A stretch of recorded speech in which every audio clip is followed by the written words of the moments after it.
Varicose veins కి సరైన చికిత్స కోసం సంప్రదించండి ఎవిస్ హాస్పిటల్. అమ్మ, ఒక ధర్మ సందేహం అమ్మ. చెప్పండి. ఇప్పుడు మనం మన కర్మను అనుభవించి బాధలు కానీ, కష్టాలు కానీ, సంతోషాలు కానీ మన కర్మానుసారమే నడుస్తుంది మన జీవితం. అలాంటప్పుడు హోమాలు చేయటం, పూజలు చేయటం, ప్రత్యేకమైన వ్రతాలు చేయటం, గుడికి వెళ్ళటం, భగవన్ నామ స్మరణ చేయటం, ఇవి ఏమి చేసినా ఈ కర్మ అనేది తప్పదు. అవును కదా. అప్పుడు చాలా మంది యువతకి ఇలాంటి ప్రశ్న తలెత్తుతుందమ్మా, ఎలా అయినా తప్పదు కదా, ఇవన్నీ చేయటం ఎందుకు చేయాలి? కర్మను బట్టి మన ఫలితం అనేది ఆధారపడి ఉంటుంది. అలాంటప్పుడు మళ్ళీ మనం పూజలు, హోమాలు, వ్రతాలు ఇవన్నీ ఎందుకు చేయాలి? ఈ ప్రశ్నకి అసలు సమాధానం ఏం చెప్పాలమ్మా? ఇంగ్లీష్లో ఓ సామెత ఉంది, తెలుగులో చెప్తా దాన్ని. చెప్పండి. ఇంగ్లాండ్లో చాలా భయంకరమైనటువంటి వ్యాధిగా పరిగణించేది జలుబు, ఇన్ఫ్లుయెన్జా. అంతే కదా, చలి దేశం, ఒకసారి వస్తే పోదు అక్కడ. అవునవును. వాళ్ళు ఏమంటారంటే, ఒక సామెత ఏమిటంటే, జలుబు చేస్తే మందు వేసుకుంటే 1 వారం రోజుల్లో తగ్గుతుంది, మందు వేసుకోకపోతే 7 రోజులు ఉంటుంది. అంటే మాటలోనే వారం అనగానే తక్కువని భావన, తగ్గుతుంది అనగానే సంతోషం. 7 రోజులు అంటే చాలా పెద్దది, ఉంటుంది అంటే అమ్మో ఉంటుంది అని. ఇలాగే ఉంటాయమ్మా మాటల్లో. అంతేగాని ఇప్పుడు అయితే మందు వేసుకోవడం మానారా? మందు వేసుకోవడం వల్ల జరిగింది ఏమిటి? కొంచెం ఉపశమనం ఉంటుంది కదా. ఉపశమనం ఉంది కదా. అంటే ఏం జరిగింది? జలుబే భయంకరంగా బాధపడకుండా ఆ జలుబుని భరించగలిగినటువంటి శక్తి వచ్చింది. అవునా కదా? అవును. అలాగే ఏదన్నా దెబ్బ తగిలితే ఆపరేషన్ చేస్తున్నారు. ఆపరేషన్ చేసేటప్పుడు మన శరీరాన్నే కోస్తున్నారు కదా.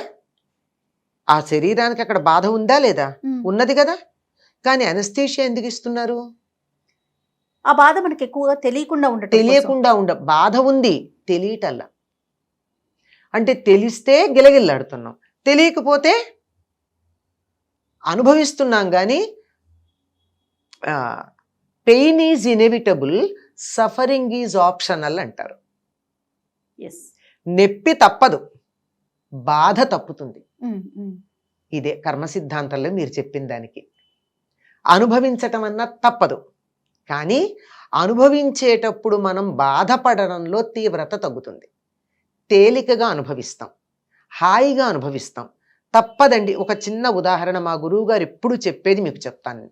అంటే అది బాగా ఆయన మాకు మనసులకు హత్తుకునేట్టు చెప్పారు గనక అది చెప్తే అందరికీ కూడా అర్థమవుతుందని. తప్పకుండా. ఒకరి జాతక రీత్యా ఏదో గ్రహాలు ఉంటాయి కదా, ఆ గ్రహాల కారణంగా కాలు విరగాల్సి ఉంది. భగవంతుణ్ణి ప్రార్థిస్తే లేక దేవుణ్ణి పూజిస్తే భగవంతుడికి వీరి మీద కాస్త దయ కలిగితే కాలే మంచం మించి కదలకుండానే ఉంటాడు. కాలు సర్జరీ అవసరం లేకుండా చిన్న దెబ్బ తగిలి అస్సలు కదలలేని పరిస్థితుల్లో మంచం మీద ఉంటాడు.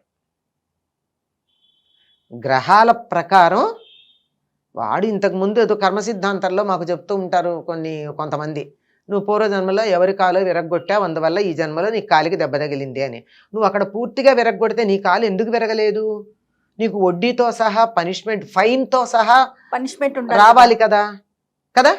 ఫైన్తో సహా పనిష్మెంట్ రాలి. ఏదో కొంచెం మంచి పనులు చేసావు గనక వాడి కాలు నువ్వు టోటల్లీ విరగ్గొడితే నీకు కాలికి దెబ్బ తగిలి ఏదో మడమో వేలో కింద భాగమో ఎక్కడో దెబ్బ తగిలి మంచం మీద ఉండవు, ఫ్రాక్చర్ అయింది. పూర్తి వాడికేమో కాలు తీసేశారు నువ్వు విరగొట్టినందువల్ల. నీకు కాలు తీసేయలే, కాలుంది. ఏమిటిది? దీనికి కారణం భగవద్ అనుగ్రహం. అంచేత మన కర్మని మనం అనుభవించక తప్పదు. కానీ అనుభవించేటటువంటి సమయంలో కాస్త తీవ్రత తగ్గే అవకాశం ఉంది. అంతేకాకుండా అసలు బాధని తట్టుకోగలిగినటువంటి స్థైర్యం వస్తుంది. అంతే కదా. ఏ కష్టం ఉన్నా మనం దాన్ని ఎదుర్కోగలుగుతాం. అంతేనమ్మా? అంతే, ఎదుర్కోగలగడం, దాన్ని అనుభవించేస్తామంతే. అదేం పెద్ద సమస్య కాదు. ఇంకొక ఉదాహరణ కూడా చెప్పారు ఆయన. ఎట్లాగంటే మనకి తెలుసు అనుకో, కొంత ఆలోచన ఉందనుకో, ఆలోచన గనక ఉన్నట్టయితే దాన్ని పరిహరించుకునే మార్గం ఏమిటంటే ఆ గ్రహాల కారణంగా, అంటే పూర్వజన్మలో చేసిన పనులు, దానివల్లే కదా గ్రహాల ప్రభావం మన మీద ఉంటుంది. దానికి కారణంగా ఏదో అక్రమ సంబంధాలు, ఇట్లాంటి వాటిల్లో ఇన్వాల్వ్మెంట్స్ నీ జన్మలో, నీ జాతకంలో ఉన్నాయి. తప్పవు. ఈ పీరియడ్లో తప్పనిసరిగా నువ్వు అలాంటి వాటి జోలికి వెళ్ళాల్సిన పరిస్థితి వస్తుంది. తెలుసు. తెలిస్తే ఏం చెయ్యాలి?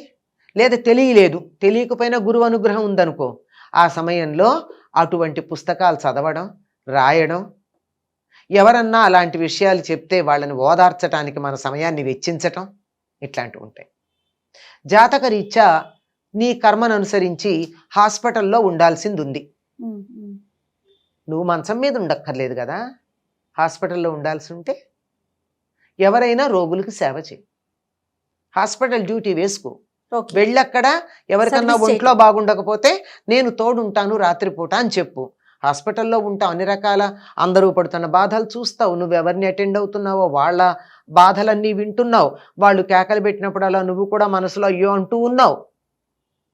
నువ్వు భౌతికంగా బాధపడలేదు కానీ నువ్వు కర్మ మాత్రం అనుభవించావా లేదా? హాస్పిటల్లో ఉండటం అనేది రాసింది కాబట్టి ఖచ్చితంగా ఉన్నావు. ఖచ్చితంగా ఉన్నావు. ఎందుకున్నావు అన్నది వేరే మాట, ఎందుకున్నావు అన్నది వేరే మాట, కానీ నువ్వు ఉన్నావు కదా, నీ కర్మ పరిహారం అయిపోయింది. ఇది మామూలుగా మన కంటికి కనపడేటటువంటి విషయాలు. అదే ఒక దైవాన్ని పరిపూర్ణంగా గనక విశ్వసించినట్టయితే, పరిపూర్ణమైన విశ్వాసం, ఊరికే కబుర్లు ఎలా ఉంటుందో చూద్దాం, పరీక్ష చేద్దాం, అయ్యాక నమ్ముదాం, అయితే నమ్ముతాం, ఇలాంటివి ఉంటాయే, ఇట్లా మన అవసరం కోసం నమ్మినట్టుగా మనమే ఆత్మవంచం చేసుకుంటాం చాలా సందర్భాల్లో, నమ్మినట్టుగా ఉంటాను.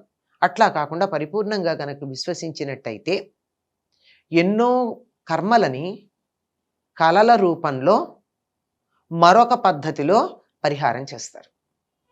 అందుకే మనకు ఒక పెద్దవాళ్ళు చెప్తారు, నువ్వు చచ్చిపోయినట్టు కల వచ్చిందనుకో నువ్వు సేఫ్ అంటారు కదా. అంటే నీకు అక్కడ ప్రాణగండం ఉంది, నువ్వు నమ్మిన దైవం నీకేం చేశాడు, కలలో మృత్యు బాధ కలిగించి తొలగించేశాడు. ఇంత వివరం చెప్పరు. నేను చచ్చిపోయినట్టు కల వచ్చిందండి నాకు భయంగా, ఏం పర్వాలా, నువ్వు చచ్చిపోయినట్టు వచ్చిందా, నువ్వు సేఫ్ అని చెప్తారు. నీ ఆయుష్ ఇంకా పెరుగుతుంది అని చెప్తారు. అవును, ఇట్లాంటివి, ఇలాంటి రూపంలో మనకున్నటువంటి చెడు కర్మ పరిహారం అవుతుంది. మంచి కర్మకు కూడా అలాగే పోయేది ఉంది. అందుకే ఎవరన్నా బంగారం ఇస్తే చాలా మంది చేత్తో తీసుకోరు. నాకు ఇవాళ స్వర్ణయోగం ఉంటే ఒకసారి తీసేసుకున్నాగా పోయిందంటారు. అంటే నాకు బంగారం రావాల్సి ఉంది, మీరు నన్ను చూడండి అన్న బంగారం నా చేతికి ఇచ్చారు, పుచ్చుకున్నాను, బంగారం పుచ్చుకుని నాకు కర్మ సరిపోయింది కదా, మళ్ళీ మీ వస్తువు మీకు ఇచ్చేసా నాకు పోయింది. అందువల్ల ఏం చేస్తారు, అమ్మో బంగారం అలా చేత్తో తీసుకోను, నాకున్న స్వర్ణయోగం కాస్త పోయింది అని చెప్పి మళ్ళీ అక్కడ పెట్టేస్తారు. అంచేత మంచైనా చెడైనా చేసిన వారికి చేసుకున్నంత, అంతే కదండి, అంతే, అనుభవించక తప్పదు.